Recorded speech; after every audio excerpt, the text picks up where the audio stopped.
अस्सलाम वालेकुम नाज़रीन, मैं हूं अशफाक मुगल। आज हम बार्सिलोना के इलाके इक्वालादा में मौजूद हैं, जहां आज हम बात करेंगे कि जो पाकिस्तानियों की यहाँ एक बड़ी तादाद मौजूद है, न सिर्फ पाकिस्तानियों की बल्कि गैर मुल्कियों की। और उन गैर मुल्कियों के बारे में जो स्पेन की हुकूमत है वो क्या इरादा रखती है, क्या उसकी पॉलिसियाँ हैं, ताकि ये जो लोग बाहर से आ रहे हैं वो कैसे इस सोसाइटी के साथ, जो मकामी जो सोसाइटी है इससे के साथ इंटीग्रेट कर सकें, इसके साथ मिलजुल सकें। तो इस हवाले से सबसे बड़ी जो प्रॉब्लम किसी भी जो यहाँ पर आने वाले किसी भी गैर मुल्की के लिए होती है वो होती है ज़बान। और ज़बान कैसे सीखी जाए, कैसे इनसे बात की जाए। अगर आप यहाँ पर कोई शख्स यहाँ पर आता है और स्पेन में और वो उसको काम भी मिल जाता है, बाकी भी सारी चीज़ें हो जाती हैं, लेकिन अगर ज़बान नहीं आती तो इसका मतलब है कि उसने कभी भी जो मकामी लोग हैं उनसे बातचीत नहीं की है, उनसे अपना ताल्लुक़ जो है बनाने की कोशिश नहीं की है, उसने अपनी जो यहाँ की सोसाइटी है उसके साथ इंटीग्रेट करने की कोशिश नहीं की है।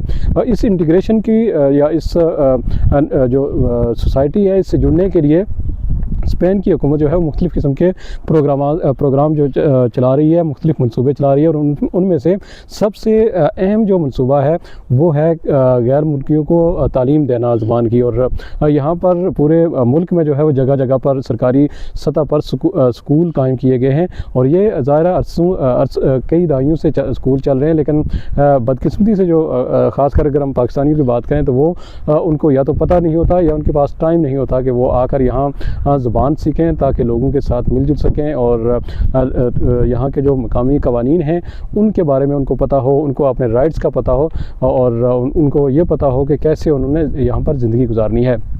तो इस वक्त हम जो है वो एक इक्वालादा के एक ऐसे स्कूल में हैं जो जहाँ न सिर्फ जो स्पेन की जो नेशनल ज़बान है यानी स्पेनिश वो सिखाई जाती है, बल्कि यहाँ की जो सूबाई ज़बान है जिसको कतलान कहा जाता है वो भी सिखाई जाती है। और उसके लिए आपको कोई फ़ीस की ज़रूरत नहीं है, किसी बड़े डॉक्यूमेंट की ज़रूरत नहीं है, बल्कि सिर्फ़ और सिर्फ यहाँ पर यानी इक्वालादा के अंदर आपके जो रजिस्ट्रेशन होनी चाहिए रिहाइश की कि यहाँ आप रहते हैं, ये आपका एड्रेस है, बस यही चाहिए। और कोई आपको बुनियादी तौर पर कोई तालीम नहीं चाहिए कि आप इतनी क्लासें अपने पास की हों, इतने आप ग्रेजुएट हों, आप मास्टर हों या आपसे नीचे आपकी तालीम हो। कोई तालीम, किसी भी तालीम की ज़रूरत नहीं है। सिर्फ आएँ, वो कहते हैं सिर्फ आएँ। और हफ्ते में 2 दिन आपको बुलाया जाता है और 2 दिन 2 घंटे की क्लास होती है। तो इस क्लास में वो बताया जाता है कि कैसे आपने ज़बान सीखनी है, किस तरह जो है वो सोसाइटी के साथ चलना है, यहाँ के रस्म व रिवाज के बारे में भी जो है वो बताया जाता है।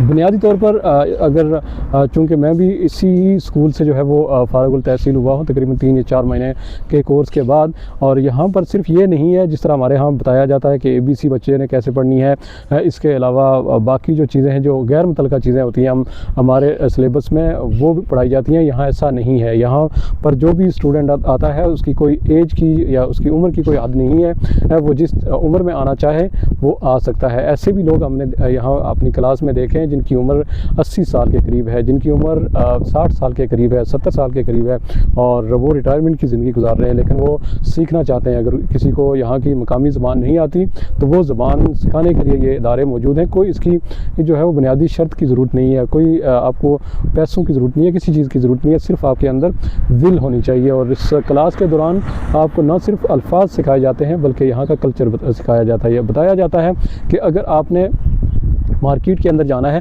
तो कैसे दुकानदार के साथ आपने बात करनी है। बताया जाता है कि अगर आप दुकानदार हैं, अगर आप वेटर हैं, आप रेस्टोरेंट चला रहे हैं या आपने सफ़र करना है ट्रेन पर तो कैसे टिकट लेनी है, कैसे आपने जो है वो अगर रेस्टोरेंट में जाना है तो कैसे ऑर्डर करना है, अगर आप रेस्टोरेंट में काम करते हैं तो किस तरह अपने ग्राहक को अपने डील करना है। तो ये सारी चीज़ें बताई जाती हैं और इस अंदाज से बताई जाती हैं कि फिर पता चलता है कि यहाँ बंदा स्पेन आया हुआ है और स्पेन से उसने कुछ सीखा है। लेकिन अगर आप इन स्कूलों से नहीं सीखेंगे जो फ्री ऑफ कास्ट जो है वो गैर मुल्कियों को ये ज़बान सिखाने के लिए ये सहूलतें दी गई हैं और बड़ी तादाद में यहाँ टीचर जो है वो हायर किए हुए हैं हुकूमत ने। ज़ाहिर हुकूमत का एक बड़ा जो बजट का एक बड़ा हिस्सा इस पर इस्तेमाल होता है सिर्फ इस वजह से कि जो गैर मुल्की यहाँ आते हैं उनको यहाँ के ज़बान का, यहाँ के कल्चर का पता होना चाहिए, यहाँ के कवानीन का पता होना चाहिए। सारी चीज़ें आप तब ही कर सकते हैं इस सोसाइटी में, आप तब ही अपना मकाम बना सकते हैं जब आप ज़बान सीखना शुरू करेंगे, ज़बान बोलना शुरू करेंगे। और इसके लिए ये स्कूल जो है वो मौजूद हैं आपको वेलकम करने के लिए। और अगर आप जो है वो यानी यहाँ कतलोनिया में यानी बार्सिलोना में मौजूद हैं, तो इस तरह के आपको जगह जगह पर स्कूल मिलेंगे जो आपको न सिर्फ स्पेनिश सिखाएंगे बल्कि कतलान भी जो है वो सिखाएंगे। ये आप पर है कि आप उससे कितना सीखते हैं। और इसके लिए फिर ये भी होता है कि आपने रेगुलर यहाँ आना होता है, रेगुलर बुनियादों पर जो है वो क्लास लेनी होती है, ताकि सिर्फ सर्टिफिकेट की बात नहीं होगी बल्कि अमली तौर पर बंदा नज़र आना चाहिए कि इसने स्कूल से ज़बान सीखी है, किसी गली मोहल्ले से या किसी आम आदमी से ज़बान नहीं सीखी है। लेकिन अगर आप यहाँ स्पेन आना चाहते हैं और या आप यहाँ पर मौजूद हैं, तो हम आपको यही कहेंगे कि आप आएँ और ज़बान सीखें, ताकि आप सोसाइटी के साथ जो है वो इंटीग्रेट करें, सोसाइटी यहाँ के लोगों को जो है वो उनसे मिले जुलें, ताकि आपको पता चले कि जिस सोसाइटी को छोड़कर आप इस सोसाइटी का जो अगर आपने इंतखाब किया है, तो फिर इसके साथ आपको जुड़ जाना चाहिए। आपको जो है वो इनके साथ दूरियां नहीं रखनी चाहिए। आप इस काबिल होने चाहिए कि यहाँ के लोग आपको वेलकम कह सकें।